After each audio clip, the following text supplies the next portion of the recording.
E aí, pessoal, vamos falar sobre estratégias argumentativas, tá? É por meio das estratégias, que é o argumentar, que você convence o outro da sua opinião, tá? Então, argumentar, pessoal, é a arte de defender ou justificar a sua tese.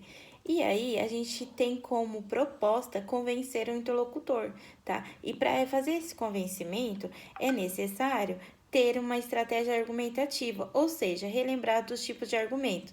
Vamos falar do primeiro? Argumento de autoridade ou citação. É quando eu trago para o meu texto, para minha fala de especialistas sobre o assunto de uma fonte confiável, tá ok? Por exemplo, um médico, se eu estou falando de uma doença, tá?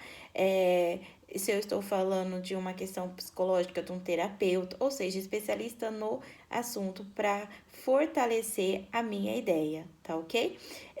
O argumento de comprovação, ou também chamado por evidência, é aquele em que eu utilizo informações comprovatórias por meio de dados estatísticos. O que significa isso? Tabelas, gráficos, tá? Por exemplo, o IBGE define que 50% dos brasileiros estão à margem da pobreza. Então, eu uso dados estatísticos, porcentagem. É o argumento de comprovação e evidência.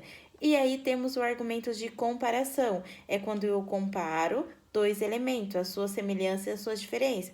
Por exemplo, racismo no Brasil e racismo nos Estados Unidos. A gente vai falar sobre dados comparativos um com o outro. E também não podemos esquecer do argumento de exemplificação. É quando eu trago um fato, um exemplo para o meu texto para fundamentar a minha tese, a minha defesa, tá ok? E também o argumento de princípios ou consenso é aquele baseado em princípios. Por exemplo, quando você era pequeno, sua mãe disse: nunca pegue nada de ninguém. Então, automaticamente, você tem que entender que isso é para a sua vida toda, é um princípio em que as pessoas não se discutem, são verdades absolutas, tá ok?